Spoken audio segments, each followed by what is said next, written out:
Bonjour Monsieur Diop. Bonjour. Quelle est aujourd'hui la situation humanitaire dans le Sahel et quelles actions doivent être entreprises pour venir en aide aux nécessiteux? Alors, la situation aujourd'hui dans le Sahel est, je pense, vous le savez tous, vous le voyez, est très complexe.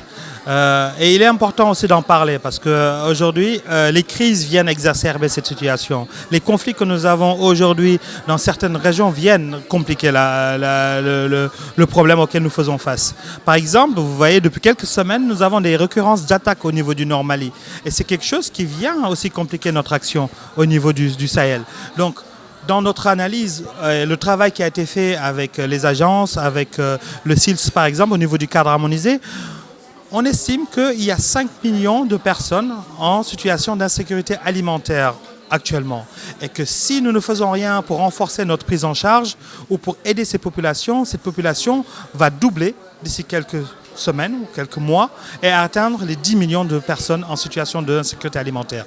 À côté de ça, nous comptons pratiquement, si effectivement les actions ne sont pas adaptées, près de 5 millions d'enfants qui pourraient atteindre de malnutrition aiguë. Et dans ces 5 millions-là, on a 1,5 million qui pourraient être atteints dans la forme la plus sévère de malnutrition. Donc la situation, elle est là.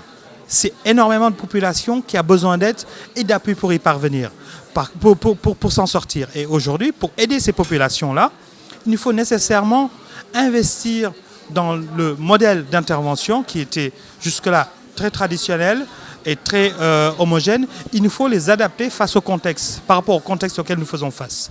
Ça veut dire que, par exemple, dans les zones où nous n'avons pas d'accès, il faut mettre en place des mécanismes d'adaptation où les populations auront accès à domicile de ces soins-là. Par exemple, les stratégies avancées, les stratégies mobiles nous permettent aujourd'hui de déployer des cliniques mobiles auprès des populations, même dans les zones les plus accidentées. Mais au-delà de l'aspect humanitaire, ne pensez-vous pas que les agences des Nations Unies et les ONG internationales ne doivent-elles pas s'impliquer davantage dans la résolution des conflits qui engendrent même ces crises? On est tout à fait d'accord là-dessus, parce que notre communication aujourd'hui, vous l'avez entendu, on ne veut pas que la résolution des conflits soit purement sécuritaire, qu'elle ne soit pas purement militaire. Et c'est ce que nous constatons aujourd'hui. Tous les fonds des partenaires financiers orientent aujourd'hui orientent le financement vers une approche militaire. Et c'est ce que nous ne voulons pas.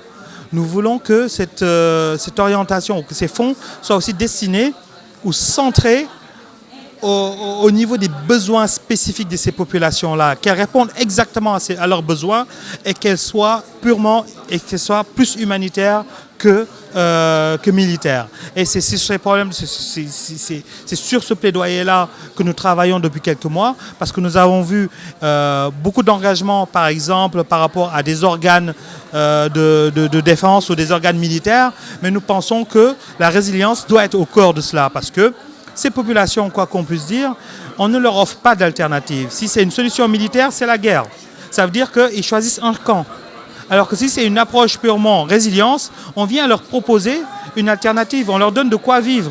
Et à ce moment-là, une fois que dans l'esprit, le besoin primaire il est satisfait, on peut penser, s'asseoir et travailler sur les organisations ou travailler sur les sujets de cohésion sociale. Et c'est important.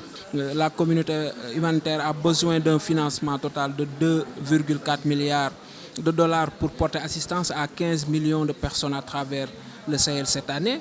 Et on a vu qu'en juin, moins d'un quart des fonds avaient été reçus. Où se trouve la difficulté pour trouver ces fonds-là? La difficulté réside dans la multiplicité des crises. Le Sahel n'est pas la seule région où il y a une crise actuellement. On a la Syrie, on a la crise au Yémen, on a maintenant la crise au Venezuela. On a énormément de crises. La crise libyenne n'est pas résorbée. Donc tous ces éléments-là font que, effectivement, il y a une certaine fatigue de ces bailleurs-là qui se disent, écoutez, effectivement, il faut que je me concentre sur les crises où, effectivement, il y a des vies en danger. Et on en a plusieurs dans la région en même temps. Donc les fonds vont diminuer parce que tout simplement, il n'y a pas de focus sur une crise donnée, il y a un focus sur 3-4 crises en même temps. Donc les fonds s'amenuisent. À côté de ça, il y a une faible implication du privé et de certaines organisations qui devraient aujourd'hui prendre la bataille à bras le corps et aider la communauté humanitaire à faire face à cette crise. Un autre problème, c'est lié à la sécurité même des ONG ou des humanitaires, des organisations humanitaires. On a vu que dans le Sahel, vous êtes la cible de ces organisations terroristes. On a vu le cas de Soufri Petronet qui est toujours entre les mains du Jenim. Qu'est-ce que vous pouvez faire aujourd'hui pour contourner cette menace qui pèse sur vous? On travaille sur l'acceptance. Il faut qu'on travaille sur la compréhension de l'action humanitaire par les communautés. Parce que par le passé, effectivement, on avait des conflits. Les conflits ont toujours existé. Et on n'a pas toujours été des cibles par le passé parce que tout simplement, on avait cette acceptance de la population. Et c'était la population elle-même qui se portait garante de nos actions et de ce qu'on était en train de mettre en place sur le terrain parce qu'ayant besoin de cette aide-là. Aujourd'hui, il y a une forte confusion parce qu'on a le mélange des genres aussi. Il y a les actions militaires qui sont combinées à des actions humanitaires qui sont même pratiquées, qui sont elles-mêmes mises en œuvre par des militaires. Et à côté de ça, on a les actions humanitaires pures et dures qui respectent le principe humanitaire et qui défendent des causes spécifiques. Donc il faut qu'aujourd'hui, qu'on parvienne à faire ce distinguo-là auprès des populations et derrière aussi que les groupes en place, les groupes qui contrôlent les territoires comprennent qu'on est là pour le bien-être des populations et qu'on travaille aussi dans la coordination civilo-militaire pour mieux apporter cette acceptance-là et faire comprendre ou avoir accès à ces populations et leur faire comprendre que, en fait, nous travaillons pour elles-mêmes, pour ces populations. Merci beaucoup, M. Dupé. Merci beaucoup.